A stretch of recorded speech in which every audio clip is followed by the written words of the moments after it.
Good Morning Business, French Tech. La French Tech avec Anthony Morel. Nous accueillons Clément Rey, cofondateur et directeur général d'Innovafeed. Bonjour. Bonjour. Bienvenue dans cette émission. Alors, il y a quelques années, on parlait beaucoup d'alimentation à base d'insectes. Il y avait Insect et il y avait Innovafeed principalement. Le premier a été placé en dressement judiciaire, le deuxième est rentable. C'est vous, Innovafeed. Est-ce que la chute de ce concurrent-là, ça vous a fait du mal ou au contraire, ça vous porte dans ce secteur ? Je pense que dans l'ensemble, pour développer un marché, il y a besoin de plusieurs acteurs. Mais peut-être avant de commencer tout de suite sur le secteur de l'insecte, je vais prendre un pas de recul et évoquer la dynamique des startups industrielles, un peu plus peut-être systémique. Regardant les trajectoires d'entreprises effectivement comme Northvolt, comme Insect, on se rend compte que c'est des trajectoires qui peuvent être complexes. Il y a des défis de mise à l'échelle de la technologie, des échelles de temps, des défis de changement de culture des organisations, des startups industrielles. On n'a pas du tout besoin des mêmes talents, des mêmes cultures d'entreprise au début de projet ou au moment de phase d'exécution de projet industriel. Oui.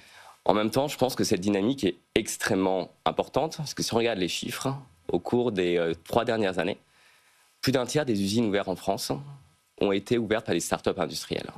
Donc les deux doivent être mis un petit peu en balance et de se dire, en fait, il y a quand même quelque chose de systémique et comment est-ce que l'on fait pour créer en fait les success stories qui vont permettre en fait d'enclencher cette dynamique. Qu'est-ce qui va distinguer les projets qui fonctionnent, des projets en fait qui font des erreurs qui peuvent être rédhibitoires parce qu'une startup industrielle reste un animal fragile en fait. Anthony. Et qu'est-ce qui fait alors justement que votre stratégie industrielle à vous a fonctionné alors que celle d'Insect n'a pas fonctionné ? C'est quel choix en particulier ?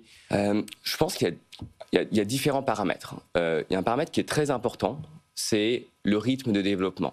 Il y a 2 façons de mourir. On peut mourir en allant trop vite, on peut mourir en allant trop lentement.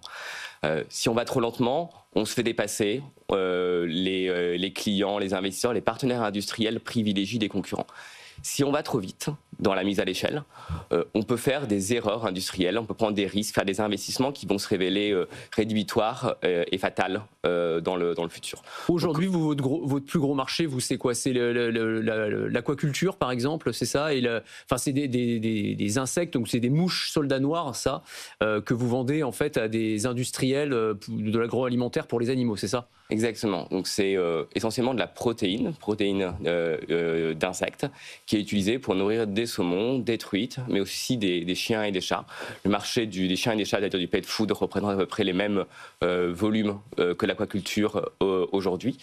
Et en fait, on n'est pas en train de construire un nouveau marché, mais on est en train de s'insérer dans des formulations où on va remplacer des produits qui ont des performances similaires, mais avec davantage d'impact environnemental. Donc il ne s'agit pas d'un défi de construction de marché, le marché est clairement là, il s'agit d'un défi industriel, de stabilisation d'un procédé et d'atteinte de la rentabilité. Donc vous, là, en 2025, vous en êtes où dans la stratégie de développement ? Vous l'avez dit, il ne faut pas aller trop vite, il ne faut pas aller trop lentement. Ouais. Vos choix pour les mois qui viennent en termes de sites de production, d'implantation ? Donc, on a construit depuis 2021 ce qu'on appelle notre tête des séries, dans la Somme, à Nesle. On a fait le choix de la construire en 3 étapes. C'est un investissement total d'environ 140 millions d'euros. On ne l'a pas fait en une seule fois. On a fait une première phase en 2021, une deuxième phase en 2023 et on a démarré récemment la dernière phase en 2024. Il a fallu d'abord stabiliser le processus de production à cette échelle. Ça n'avait jamais été fait dans le monde jusqu'à présent. Oui. Après, il a fallu en fait atteindre des ratios économiques. D'abord, la marge brute. On a atteint l'année dernière un niveau de marge brute cible, environ 50% de marge brute. Et on est aujourd'hui en fait dans la poursuite de la montée en charge de la dernière phase qui va nous permettre d'atteindre la rentabilité sur le niveau du site en début d'année prochaine. Ce qui est hyper intéressant aussi, c'est les alliances industrielles. Vous travaillez avec Tereos, par exemple, qui est un grand groupe sucrier. Expliquez-nous un petit peu comment fonctionne l'interaction. C'est vous récupérez en fait les déchets agricoles, c'est ça ? Et vous nourrissez vos larves avec ça ? Oui, c'est un modèle dont on est assez fier, qu'on appelle le modèle de symbiose industrielle, où on a implanté notre site à proximité de 2 autres sites industriels. Nos deux intrants, c'est des biodéchets, de la matière organique pour nourrir les insectes et de l'énergie. Et on a cherché à optimiser ces 2 sources d'intrants. Donc, Pour la matière organique, c'est effectivement Tereos qui nous approvisionne à travers en fait un pipeline, des tuyaux, des produits qu'on va utiliser comme aliment des insectes. C'est extrêmement vertueux parce que ça permet à Tereos de réduire de façon considérable l'énergie qui était requise pour pouvoir transformer ces déchets organiques. D'un autre côté, notre approvisionnement en énergie est lui aussi issu d'énergie fatale. L'énergie fatale, c'est l'énergie qui était dissipée dans l'atmosphère jusqu'à présent, et 70% de nos besoins énergétiques sont issus de cette énergie fatale. Et ces deux éléments concourent non seulement à la performance économique qu'on a évoquée, mais aussi la performance environnementale.